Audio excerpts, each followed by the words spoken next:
हरे कृष्ण। तो आप सभी भक्तों का हार्दिक स्वागत है आज के प्रातःकालीन श्रीमद् भागवत के डिस्कशन में। तो आज हम लोग चर्चा कर रहे हैं Shrimad Bhagavatam first canto 5th chapter, और इसका श्लोक संख्या 12 पे लास्ट टाइम चर्चा किया था। नारद मुनि वर्णन कर रहे हैं। नैस कर्म्यमप्यच्युत भाववर्जितम न शोभते ज्ञानमलम निरंजनम कुतः पुनः सश्वदभद्रमीश्वरे न चार्पितम कर्म यदप्यकारणम। कि नैष्कर्म्यम यानी भौतिक वासनाओं से मुक्त ऐसा विधि विधान धर्म, या यज्ञ दान जो भी है धर्म के आचरण है, जो कि अच्युत भाव वर्जितम है।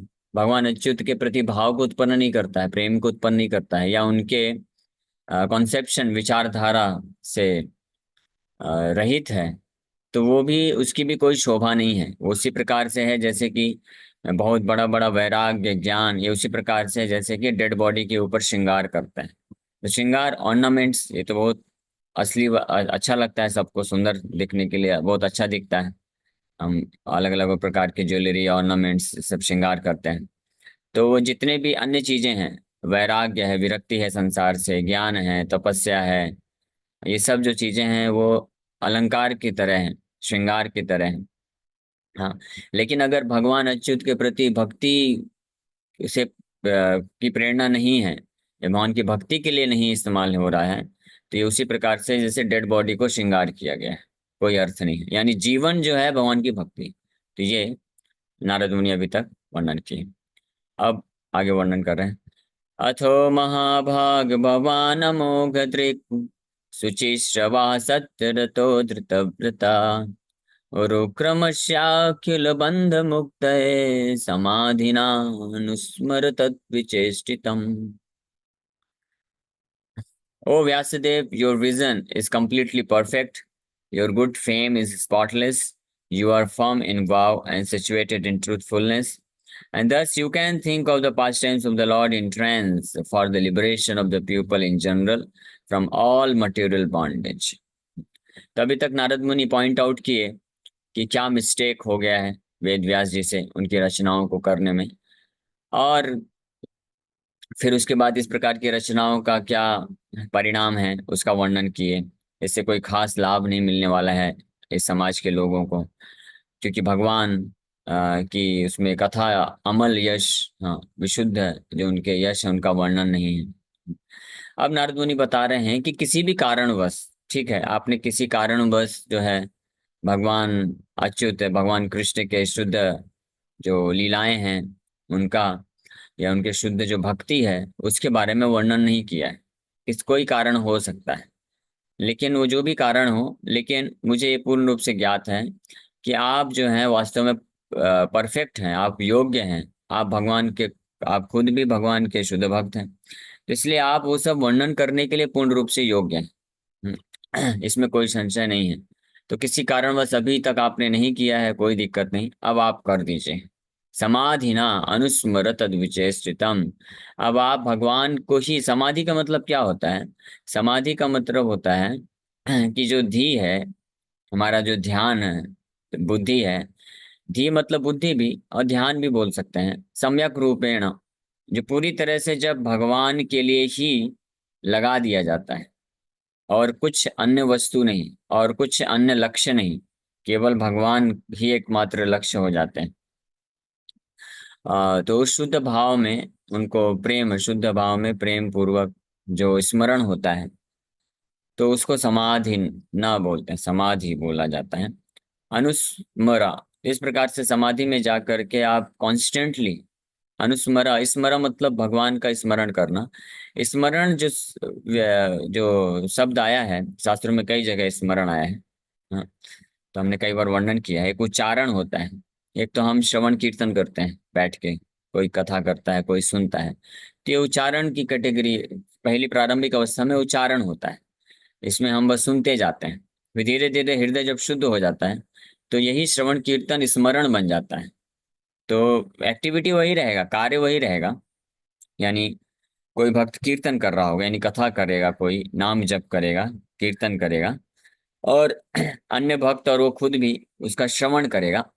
लेकिन शुद्ध अवस्था में जब शुद्ध हो जाता है भक्त, तो यही श्रवण कीर्तन का जो कार्य है वो स्मरण के स्टेज में चला जाता है। स्मरण मतलब है कि पूर्ण रूप से समाधि में स्थित होकर के, यानी केवल भगवान को ही उनके स्मरण की अवस्था में जो श्रवण कीर्तन का कार्य किया जा रहा है भक्त के द्वारा, तो वो रियलाइज्ड वे में किया जाता है, साक्षात्कार प्राप्त करते हुए किया जाता है। हाँ, उस वक्त जो भक्त होता है वो भगवान को साक्षात्कार कर सकता है, देख सकता है। भगवान के नाम रूप गुण लीलाओं के बारे में सुनते हुए भगवान के प्राकट्य स्वरूप को देख सकता है या एक्सपीरियंस कर सकता है। मन के स्तर में नहीं, या आध्यात्मिक स्तर पे अनुभूति कर सकता है। उसको स्मरण बोलते हैं। कई बार ये प्रश्न पूछा जाता है, स्मरण स्मरण का मतलब बस ये नहीं है कि मन में चिंतन करना। स्मरण शब्द का अर्थ है बहुत गहरा अर्थ है। और ये जो है कोई व्यक्ति जो है शुरुआत की प्रारंभिक अवस्था में इस स्थिति पे नहीं आ सकता है।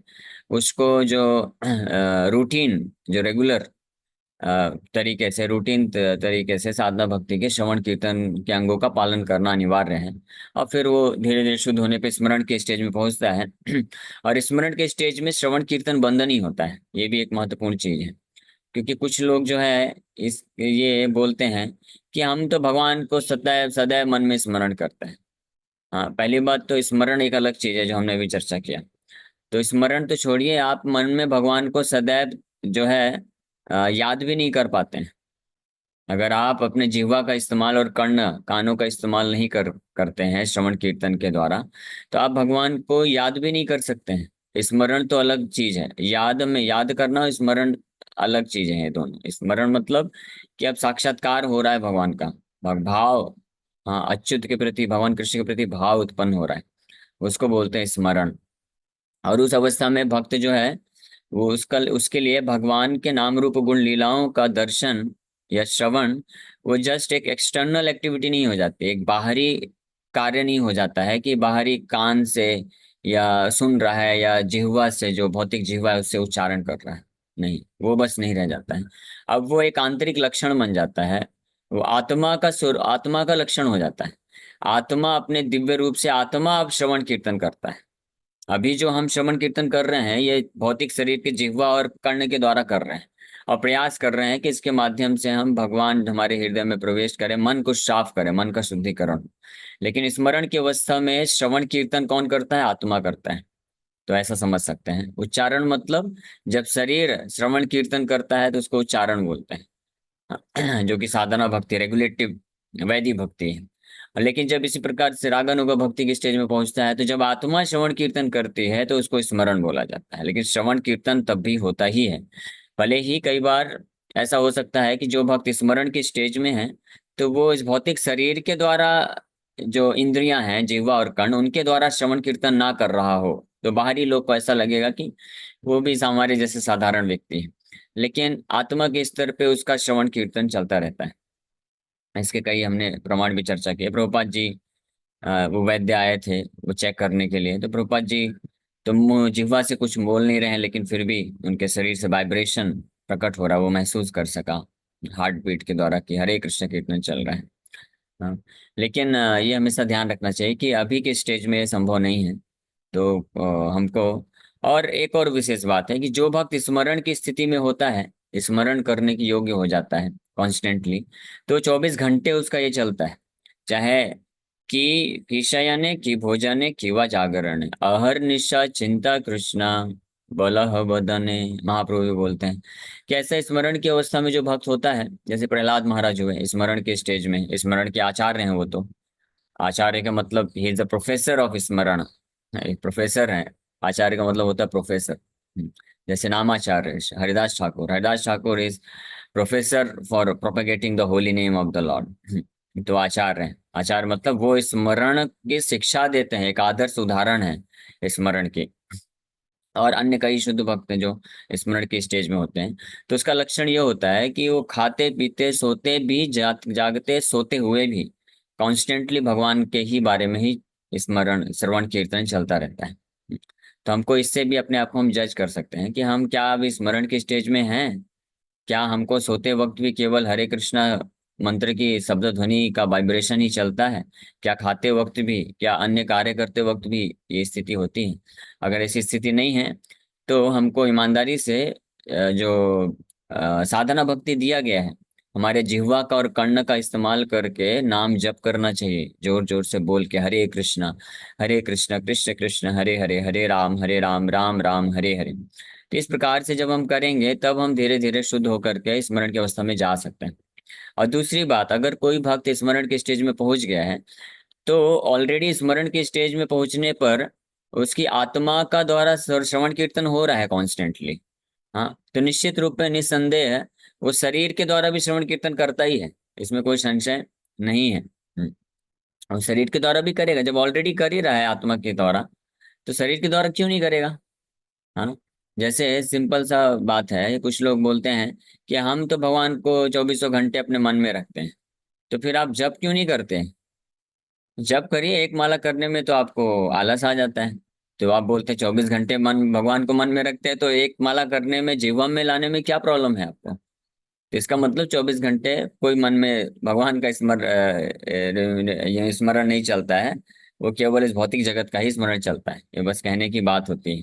हाँ, क्योंकि जिसका स्मरण 24 घंटे अगर चल रहा है तो वो तो फिर तुरंत तत्पर रहेगा, जैसे समय रहेगा तो तुरंत वो भगवान का नाम जप करेगा, वो तो निकलेगा ही फोर्सफुली। भक्ति विनोद ठाकुर बोलते हैं इस बात को कि स्मरण के स्टेज में जो भक्त होता है, नाम उच्चारण से नाम स्मरण का स्टेज जो है शुद्ध नाम है। तो शुद्ध नाम की अवस्था में जो भक्त होता है, नाम स्मरण करता है जो, तो हरिनाम उसके हृदय में, आत्मा आत्मा का वास्तव में आ, उसका स्नपनम, सर्वात्मना स्नपनम परम विजयते श्री कृष्ण संकीर्तनम, आखिरी जो बेनिफिट बताया गया है कि आत्मा का practically the soul takes bath in the nectarean holy name, savour of nectar of the holy name. हाँ, नामामृत के बारिश में आत्मा का स्नान होता है लगातार, ये है स्मरण। और उस अवस्था में हरिनाम प्रभु ऐसे भक्त के, शुद्ध भक्त के हृदय में शुद्ध रूप में प्रकट होते हैं, तो हरिनाम प्रभु खुद फोर्सफुली, बलपूर्वक उसके जिह्वा में प्रकट हो जाते हैं, ना चाहते हुए भी। वो वो कंट्रोल भी नहीं कर सकता है, ना चाहते हुए भी बलपूर्वक उसके जिह्वा में आते हैं राधा कृष्ण, और नृत्य करने लगते हैं। और न केवल जिह्वा में, भक्ति विनोद ठाकुर बताते हैं कि हृदय रूपी प्रांगण, हृदय जो है राजधानी है ना, किसी राज्य की राजधानी है। और कोई बहुत पावरफुल, मान लीजिए योद्धा है, क्षत्रिय है, उसने अटैक कर दिया राजधानी में। अब राजधानी में अटैक करके, राजधानी में राजा रहता है, तो राजा को बंदी बना लिया। अब बंदी बनाने के बाद क्या करेगा? वो जो अटैक किया व्यक्ति है वो केवल राजधानी में सीमित रह जाएगा? नहीं, वो अपना पूरा प्रभाव पूरे राज्य में फैलाएगा, अब अपने नियम अनुसार पूरा कार्य कराएगा, क्योंकि अब वो राजा बन चुका है ना। तो इसी प्रकार से भगवान कृष्ण, हाँ, सुप्रीम किंग है, तो वो भक्त के हृदय में जाते हैं, ऐसे शुद्ध भक्त के हृदय में, उसकी राजधानी, हृदय राजधानी है, वहां पे जाकर अटैक कर देते हैं और उसको बंदी बना लेते हैं भक्त को। ये दोनों है, ये बड़ी अद्भुत लीला है। भक्त भी भगवान को बंदी बना लेता है और भगवान भी भक्त को बंदी बना लेते हैं। तो बंधन में आ जाता है भक्त, उसके हृदय रूपी प्रांगण जो उसकी राजधानी है उसको कंट्रोल कर लेते पूरी तरह से, और फिर वहां से भगवान उसके शरीर के, मन के, बुद्धि के समस्त क्षेत्रों में अपना विस्तार कर देते हैं और अपना राज्य को स्थापित कर देते हैं। हाँ, इसी को गीता में भगवान बोलते हैं कि नवद्वारे वसे देही। ये नौ, ये शरीर में नौ, ये शरीर को एक शहर, नगर के तरह कंपेयर किया गया है, जिसमें जो 9 होल्स हैं, 9 द्वार से कंपेयर किया गया है। तो भगवान बोलते हैं गीता में कि each and every holes of his body are illuminated in Krishna consciousness. तो मैं जब पहली बार पढ़ा था तो इसको समझ ही नहीं पाया इसका मतलब क्या है। फिर बाद में जब धीरे धीरे भागवतम पढ़ने लग गए, चैतन्य चरितमृत, तो समझ में आया इसका मतलब क्या है। कि ऐसे भक्त के हृदय में भगवान जाकर के आक्रमण कर देते हैं और उसको पूरी तरह से कंट्रोल कर लेते हैं। भक्त पूरी तरह से प्रेमाविष्ट हो जाता है, भगवान पे निर्भर हो जाता है। भगवान फिर उसके शरीर, उसका पूरा जीवन को नियंत्रण करते हैं। इसलिए ऐसा भक्त जो भी बोलता है, जो भी देखता है, जो भी सुनता है, जो भी खाता है, हाथ पैर से जो भी कार्य करता है, वास्तव में वो नहीं करता है, भगवान कंट्रोल करते हैं, भगवान करवाते हैं, और वो इंस्ट्रूमेंट बन जाता है जस्ट। हाँ, और फिर वो ऐसे अद्भुत कार्य करता है जो भगवान ही कर सकते हैं, भगवान के जैसे ही वो अद्भुत कार्य, भगवान अपने जैसे अद्भुत कार्य को करवाते हैं। जैसे श्रील प्रभुपाद जी, कोई भी साधारण मनुष्य कर ही नहीं सकता 70 साल की उम्र में हाँ, अपना देश, अपना घर छोड़ करके बिल्कुल अनजान शहर में, अनजान विदेश में गए हैं। और 10 साल के अंदर ऐसे प्रचार प्रसार किए, ऐसे इतने सारे प्रवचन दिए, इतने सारे जो है लेटर्स के द्वारा इतने हजारों भक्तों को गाइड किए, इतने सारे टेम्पल्स खोले, इतने सारे बुक्स लिखे। तो इतना सब अकेले सब कर पाए, प्रैक्टिकली ये इम्पॉसिबल है। कोई भी मनुष्य जो है नहीं कर सकता है, किसी भी ह्यूमन बीइंग के लिए पॉसिबल नहीं। हाँ, तो इससे क्लियर पता चलता है। इसलिए प्रभुपाद जी बोले कि मैं जो लिखता हूँ बुक्स है, I am not writing this books, Krishna dictates and I right. यानी मेरे हाथ इंस्ट्रूमेंट हैं, और भगवान हृदय में कृष्ण जो है मेरी इंद्रियों को कंट्रोल करके वो लिखवाते हैं, और मैं लिखता हूँ। तो this is the meaning of स्मरण। तो अब आप बताइए, आप समझ गए होंगे कि इसका मतलब क्या है। कि जब स्मरण के स्टेज में जो भक्त होता है ना, तो फोर्सफुली भगवान उसके जिह्वा में भी प्रकट होते हैं। He can not remain, but chant incessantly बोला जाता है। इंसेसेंटली मतलब निरंतर उस हरिनाम बोलेगा, या निरंतर कृष्ण का गुणगान करेगा, या निरंतर कृष्ण के लिए कुछ ना कुछ सेवा करेगा। कृष्ण के लिए बिना सेवा अखिल अर्थे कृष्ण चेष्ट, कृष्णार्थे अखिल चेष्टा, ये किए बिना वो रह नहीं सकता है 24 घंटे। यहाँ तक कि जब ऐसा शुद्ध भक्त होता है, उसको भौतिक शरीर के लिए, क्योंकि भौतिक शरीर है तो इसको मेंटेन करना होता है, कुछ 2 3 4 घंटे का रेस्ट देना होता है। तो उसको बड़ा बड़ा बहुत ही वो पछतावा होता है, पश्चाताप होता है, बड़ा अजीब सा लगता है कि मैं इस इतने घंटे मुझे सोना पड़ रहा है। हाँ, तो ऐसे स्मरण के स्टेज में शुद्ध भक्त होते हैं, वो 2 2.5 घंटे 3 घंटे सोकर, प्रभुपाद जी 2 2.5 घंटे 3 घंटे सो करके वो 22 घंटे लगातार दौड़ भाग करके और प्रचार ये सब करते थे। और जो 2 2.5 घंटे सोते भी थे, तो वास्तव में वो हमारे जैसा सोना नहीं हुआ, तमोगुणी सोना नहीं होता, तो उसमें भी स्मरण चलता है भगवान का। तो यहाँ पे ये महत्वपूर्ण चीज नारद मुनि बोल रहे हैं कि आप, वेद व्यास जी खुद भगवान के शुद्ध भक्त हैं, शक्तावेश अवतार हैं, ऑफ कोर्स भगवान के शुद्ध भक्त हैं, साहित्यिक अवतार हैं। तो वो खुद उस स्टेज पे हैं, स्मरण के शुद्ध शुद्ध भक्ति में हैं। तो बोल रहे हैं आप उस स्टेज में जा करके अनुस्मर, स्मर, स्मर अनुस्मर constantly you realize the pastimes of the Supreme Lord. तद विचेष्टितम, तद refers to ओम तद विष्णु परमम पदम। तद मतलब लॉर्ड विष्णु, और लॉर्ड विष्णु पदम यानी वैकुंठ। हाँ, भगवान का भी एक नाम वैकुंठ है। तो तद refers to वैकुंठ और लॉर्ड विष्णु। तो तद विचेष्टितम यानी भगवान के विचेष्टितम पास्ट टाइम्स, क्रियाकलापों का वर्णन करिए। ये तद विचेष्टितम also refers to activities of Vaikuntha. Vaikuntha जगत के बारे में वर्णन करिए, इस भौतिक जगत के बारे में मत करिए। तद विचेष्टितम can also refer to the devotees, pure devotees, भगवान के शुद्ध भक्त जो भगवान के हैं। तो इसलिए उनके क्रियाकलापों का, तो इसलिए पूरा 12 स्कंद में आगे चल के आएंगे भगवान के क्रियाकलाप, भगवान के महान भक्तों के क्रियाकलाप, भगवान के वैकुंठ जगत के बारे में। तो तद विचेष्टितम समाधिना अनुस्मरा, समाधि में जा करके ये सब आप कॉन्स्टेंटली स्मरण करिए और उसको वर्णन करिए। सो अथो, तो हमने लास्ट लाइन का पहले व्याख्या कर दिया, क्योंकि ये बहुत महत्वपूर्ण चीज था। अब ऊपर से चालू करते हैं। हाँ, देखिए ऐसे ही होता है, इसलिए भागवत भी क्रोनोलॉजिकल ऑर्डर में नहीं है। हाँ, जिस समय जो भी भक्त वर्णन करते हैं, तो उस समय इनको भगवान से संबंधित जो भी गुण हैं, लीलाएं हैं या कार्य हैं, जो इमीडिएटली आकर्षित कर लेता है, तो उसको वर्णन कर देते हैं, फिर और आगे बढ़ते जाते हैं। तो इसलिए ये जरूरी भी नहीं है कि क्रोनोलॉजिकल डिस्क्रिप्शन होना चाहिए। सो अथो महाभाग भवान अमोघ दृक्, यहाँ पे बोल रहे देयर फोर, निष्कर्ष दे रहे हैं। अभी पिछले 3 4 श्लोकों में आप देखें, 12 9 10, मेरे ख्याल से 9 नंबर श्लोक से चालू किए थे नारद मुनि, 8 नंबर श्लोक से।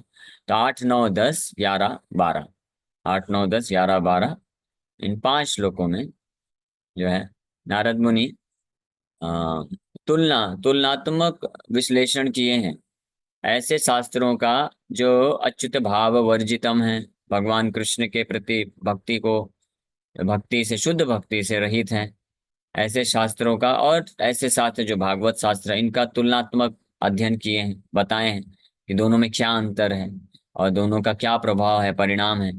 तो ये सब वर्णन करने के बाद अब फाइनल निष्कर्ष दे रहे हैं। देयर फोर, अथो, अतः महाभागा, ओ हाईली फॉर्चुनेट, आप बहुत भाग्यशाली हैं, सौभाग्यशाली हैं। क्यों सौभाग्यशाली हैं? भवान अमोघ दृक्। हाँ, अमोघ दृक् मतलब आपका जो विजन है, जो दृष्टि है, वो परफेक्ट है। अमोघ दृक् है आप। अमोघ दृक् का, तो जो भगवान के शुद्ध भक्त होते हैं, उनके दृष्टि में कोई इम्परफेक्शन नहीं होता है। क्यों? क्योंकि वो जो भगवान को देख सकते हैं, भगवान का साक्षात्कार, वो सब कुछ जानते हैं। जो भगवान का साक्षात्कार जिसको नहीं है, तो उसके दृष्टि में हमेशा उसका दृष्टि मोघदृक होता है। मोघ मतलब दोष, कुछ न कुछ दोष रहता है। क्योंकि भगवान जो है वो खुद अमोघ है। हाँ, भगवान के नाम अमोघ है, भगवान की लीलाएं अमोघ है, भगवान के कार्य जो है स्वरूप अमोघ है। अमोघ मतलब उसमें कोई फॉल्ट नहीं है, कोई दोष नहीं है। इसीलिए जो ऐसे भक्त होते हैं, जो भगवान का साक्षात्कार होता है, परम भगवान का, उनके नाम रूप गुण लीलाओं का साक्षात्कार होता है, तो वो भी, ऐसे भक्त भी अमोघ हो जाते हैं। और उनका जो दृष्टि है, विजन है, यानी वो जो देख सकते हैं, या दृष्टि का मतलब केवल आंख से देखना बस नहीं है। दृष्टि मतलब साक्षात्कार, यानी जो भी उनके पास रियलाइजेशन होता है, जो भी एक्सपीरियंस होता है, अनुभव होता है, रियलाइज साक्षात्कार होता है, या जो ज्ञान होता है, हाँ, वो सब क्या होता है? अमोघ होता है। अमोघ मतलब उसमें कोई फॉल्ट नहीं हो सकता, कोई दोष नहीं होता है, दोष रहित होता है। और साथ ही साथ में वो परफेक्ट होता है, कंप्लीट होता है। उसके बियॉन्ड और कुछ नहीं होता है। जैसे भौतिकवादी वैज्ञानिक लोग भी देखने का प्रयास कर रहे हैं सृष्टि, कैसे सृष्टि बन रही है। हाँ, उनके पास भी कुछ अनुभव, एक्सपीरियंस होता है, साक्षात्कार होता है, कुछ जो है ज्ञान होता है। लेकिन वो कैसा ज्ञान, अनुभव, साक्षात्कार कैसा है? वो मोघ है, मोघद्रिक है। क्यों? क्योंकि वो भगवान जो पूर्ण साक्षात्कार है, भगवत साक्षात्कार, वो नहीं प्राप्त होता है। तो इसलिए पार्शियल अंडरस्टैंडिंग, उनके पास केवल आंशिक जो है समझ होती है इस भौतिक जगत के बारे में। वो भगवान का हाथ नहीं देख पाते हैं पीछे से। लेकिन जो परम वैष्णव होते हैं, शुद्ध वैष्णव आचार्य होते हैं, जैसे वेद व्यास जी, उनकी दृष्टि अमोघ दृक। The perfect shear. अमोघ दृक का मतलब एक और ये भी है, जो ऑलरेडी वही सेम चीज है, लेकिन अलग तरीके से बताया जा सकता है। दृक का मतलब देखना, यानी जो देख सकते हैं, दर्शन प्राप्त कर सकते हैं। अमोघ मतलब भगवान, क्योंकि भगवान ही परफेक्ट है, भगवान ही अमोघ है। भगवान के अलावा हर चीज, हर व्यक्ति, हर से संसार में कौन क्या है, उसमें कुछ न कुछ त्रुटियां हैं, दोष हैं। तो जो भगवान को देख पाते हैं, उनको अमोघ दृक बोला गया है। तो इसीलिए नारद मुनि बोल रहे हैं, अथो महाभागा भगवान अमोघ दृक, कि हे वेदव्यास जी, देयर फोर। देयर फोर शब्द सूचित करता है कि आप इस प्रकार के अच्युत भाव को प्रकट रखने वाले शास्त्रों की रचना कर सकते हैं। शुद्ध भागवत शास्त्रों की, भागवत शास्त्र की रचना आप कर सकते हैं। ये देयर फोर शब्द से प्रकट होता है। और therefore you should write. Therefore का मतलब ये भी है कि अतः आपको इन भगवान अच्युत के शुद्ध भक्ति में संदेश को प्रकट करना चाहिए, भागवत की रचना करनी चाहिए। अतः वह इसीलिए आप महाभागा हैं, क्योंकि आप परम सौभाग्यशाली हैं, क्योंकि आप अमोघ दृक हैं। अमोघ दृक, विदाउट एनी फॉल्ट। दूसरा शुचि श्रवः। आप शुचि, शुचि मतलब पवित्र हैं, कोई मल नहीं है। तो जो अमोघ दृक होते हैं, यानी भगवत साक्षात्कार जिसको होता है, जो भगवान को अपने हृदय में धारण करते हैं, तो कोई प्रश्न ही नहीं उठता कि उनके जीवन में, उनके हृदय में कुछ अपवित्रता होगी। यानी परम पवित्र होता है भगवान। जिस प्रकार से शुचि हैं, स्पॉटलेस हैं, हाँ, मल रहित हैं, भगवान में कोई मल नहीं है, स्पॉटलेस हैं, हाँ, अमोघ हैं। तो इसी प्रकार से ऐसे परम भगवान को हृदय में धारण करने वाले शुद्ध भक्त भी जो है शुचि हो जाते हैं, पूर्ण पवित्र हो जाते हैं, है ना। इसलिए एक वो श्लोक आता है ना, यस्मरेत पुंडरीकाक्षसा बाह्यभ्यंतरः शुचि। हाँ, और शुरुआत कैसे होता है? आ, कैसे शुरुआत होता है, किसी को याद है? बता सकते हैं अगर याद है तो। यह स्मरेत, यह स्मरेत पुंडरीकाक्ष स बाह्यभ्यंतरः शुचि। ओम अपवित्रो पवित्रो वः सर्वावस्थां गतोऽपि वः, यह स्मरेत पुंडरीकाक्ष स बाह्यभ्यंतरः शुचि। अपवित्र पवित्रो वा, चाहे कोई अपवित्र हो या पवित्र हो, हाँ, तो अपवित्र है, तो वो भी यह स्मरेत, एनी वन हु रिमेम्बर्स। यह स्मरेत, यहाँ भी देखिए स्मरेत शब्द आया है, यानी जो स्मरण करता है, भगवान का स्मरण के स्टेज में शुद्ध नाम भगवान के जिस भक्त के हृदय में प्रकट हो जाता है, तो स बाह्य अभ्यंतर शुचि, वो बाहर, बाहर रूप से भी और अंदर से भी शुचि, पवित्र हो जाता है। कौन? जो अपवित्र है वो भी पवित्र हो जाता है, जो पवित्र है वो भी पवित्र हो जाता है। यानी जो पवित्र है, वो भगवान इतने परम पवित्र हैं कि उनको अपने हृदय में धारण करने से उसकी पवित्रता और बढ़ जाती है। जैसे भगवान शिव, शिव का मतलब होता है ऑस्पिशियस, मंगल। तो शिव जी वैसे ही मंगल है। मंगल तारा नाम, उनका नाम भी मंगल है। उनका नाम लेने से, उनका स्मरण करने से मंगल होता है, और वो खुद मंगलमय है। लेकिन ऐसे भगवान शिव भी और मंगल होने के लिए, और ऑस्पिशियस होने के लिए, और शुभ होने के लिए क्या करते हैं? भगवान विष्णु के चरण कमलों से निकलने वाली गंगा को अपने सिर में धारण करते हैं, ताकि और अपने आप को पवित्र कर सके। और हाँ, तो ये है भगवान कृष्ण की चरण कमलों की महिमा, उनके स्मरण की महिमा, कि जो ऑलरेडी पवित्र है, 100% जो प्योर होता है, वो भी और पवित्र हो जाता है भगवान के बारे में, भगवान का स्मरण करके। तो यहाँ पे वेद व्यास जी को बोल रहे हैं शुचि, कि आप शुचि हैं, आप प्योर हैं पूरी तरह से, क्योंकि ऐसे अमोघ दृक हैं, आप भगवान को साक्षात्कार किए हैं, भगवान को अपने हृदय में धारण किए हैं। इसी बात को युधिष्ठिर महाराज भी विदुर जी को बोलते हैं। हाँ, तीर्थ कुर्वन्ति तीर्थानि, तीर्थ कुर्वन्ति तीर्थानि। कि आप तीर्थ,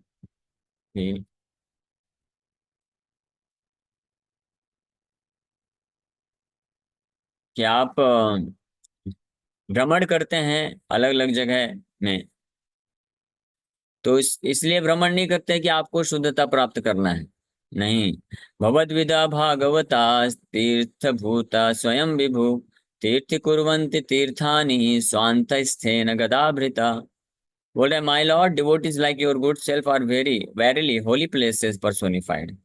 कि आप जो हैं भगवद विधा, आपके जैसे भागवत, आपके जैसे महान जो भागवत हैं, तीर्थ भूतः स्वयं विभु, कि आप अपने आप में ही एक तीर्थ स्थान है। यानी आपके पास ही कोई आ जाए, आपका दर्शन मात्र कर ले। तीर्थ स्थान में तो जाके वहां पे स्नान वगैरह करना पड़ता है, लेकिन आप जैसे भगवद विधा भागवत जो हैं, उनका कोई दर्शन कर लेता है तो उसको तीर्थ में जाने का फल मिल जाता है। और केवल इतना ही नहीं, आप जस्ट एक तीर्थ नहीं हैं, आप तीर्थों के भी तीर्थ हैं, क्योंकि तीर्थी कुर्वन्ते तीर्थानी, आप तीर्थ को भी तीर्थ बनाने की शक्ति रखते हैं। हाँ, यानी तीर्थ स्थान में आप अगर जाएंगे तो उसकी पवित्रता और बढ़ जाएगी, वो और महान तीर्थ हो जाएगा। ये होते हैं भगवान के महान शुद्ध भक्तों का प्रभाव। क्यों ऐसा? स्वांत स्थेन गदाभृता, because you carry the personality of God within your heart, you turn all places into places of pilgrimage. क्योंकि आप गदाभृता, द पर्सनैलिटी ऑफ गॉड है, गदा धारण करने वाले भगवान कृष्ण को अपने हृदय में आप धारण करके रखते हैं। इसीलिए आप जो है तीर्थ, तीर्थ भूतः स्वयं विभु, आप तीर्थ हैं, आप महातीर्थ हैं। इसलिए युधिष्ठिर महाराज विदुर जी को बताते हैं। तो अगर कोई भगवान का स्मरण करता है, हाँ, नाम उच्चारण और फिर स्मरण स्टेज में पहुंच जाता है, भगवान को सदैव अपने हृदय में धारण कर सकता है, तो वो ना केवल अपने आप को पवित्र कर सकता है, शुद्ध कर सकता है, बल्कि ऐसे भक्तों के संपर्क में आने से अन्य जितने भी लोग हैं वो भी पवित्र हो जाते हैं, शुद्ध हो जाते हैं। इसलिए प्रभुपाद जी एक लेक्चर में वर्णन करते हैं कि the purpose of this Krishna consciousness movement is to create pure devotees all over the world. इस कृष्ण भावनामृत आंदोलन का उद्देश्य है कि यहाँ पे शुद्ध भक्तों को बनाया जाए। जो भी मेंबर्स हैं इस्कॉन के, प्रभुपाद जी बोलते हैं कि all the members of ISKCON are expected to become pure devotees, so that when they travel outside the world, anyone who sees them, anyone who interacts with them will also become, they will also become purified।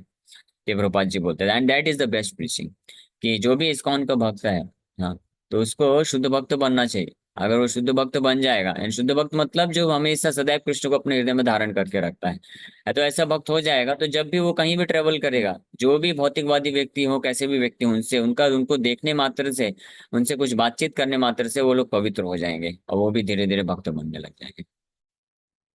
तो इस प्रकार से कुछ गुणों का वर्णन किया जा रहा है वेद व्यास जी के। कल हम लोग और इस श्लोक पर चर्चा करेंगे। अभी समय हो गया। Thank you very much. Hare Krishna.